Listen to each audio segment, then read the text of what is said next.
Hi everyone, Janie here, and today I want to share some Christmas cards I made, so let's get started. This is not a card making tutorial, even though you might learn something from it. But basically this is just some Christmas card making inspiration. And everything I'm going to use I've had in my stash for at least a year, if not several years, and most of it you're not going to find now. But because I've noticed that you can still find the Prima marketing, I think it's called Christmas Sparkle. Let me take a quick look here on the back. Yep, Christmas Sparkle. You can still find some of these things, so I'll be able to put links below in the description box for you. So I thought I'd give you a quick look at it. So I'm going to be using their paper pad, and this is a 6x6 paper pad that has 32 sheets in it, and these are double-sided.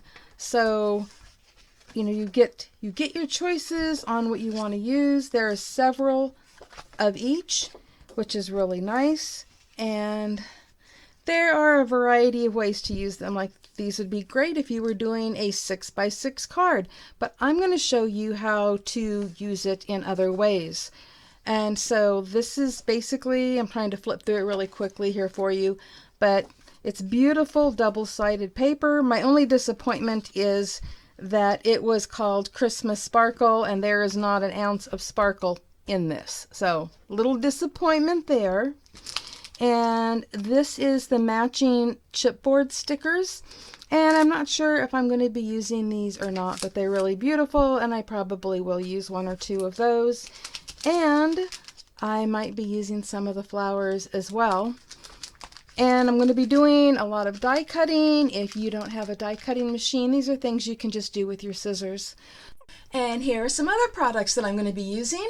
I'll be using some close to my heart cardstock and glitter paper in a color that's no longer available, and a snowflake embossing folder from somewhere, and some sparkly stickles, and of course my Beacon 3-in-1 glue. So now I'm just showing you how I chose to cut 5 of the papers that I'm using. The larger pieces are 4 inches by 5 1/4 inches, so they are perfect to be the card toppers. But of course there are a variety of ways that you can cut the papers. And because they're double-sided, you have a variety of options on which side to use. I had planned on using all 8 of the different papers, but in the end I only used 7. The 5 that I just showed you, and the other 2 are the ones that I'm die cutting now. It was easy to find 4 perfect places to die cut on each of those papers, but if you don't have dies, you could still use scissors or a paper punch or whatever you have.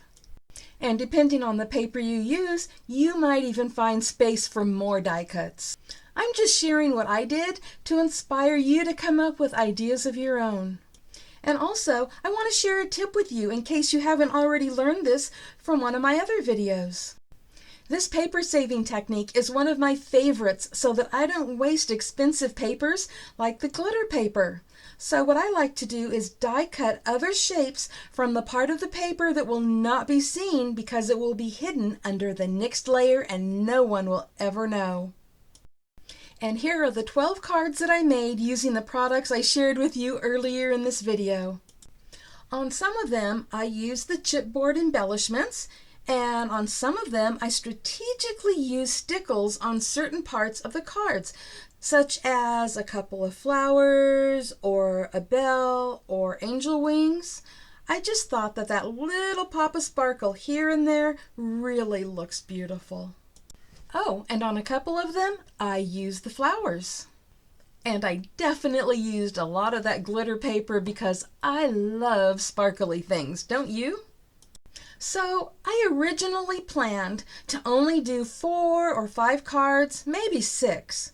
But those papers went further than I expected, and I still had some leftover pieces of paper and die cuts and chipboard embellishments. So that's when I decided to use the snowflake embossing folder, and I made 6 more cards. I seriously love how all of these turned out, and if you're not into the non-traditional Christmas colors, I bet you can find some beautiful papers in the colors that you love. And I just wanted to say I made all 12 of these cards using 7 pieces of 6x6 paper and less than half of the chipboard embellishments and only a couple of the flowers. I have enough left over to make 12 more cards and still have half a pad of that paper left.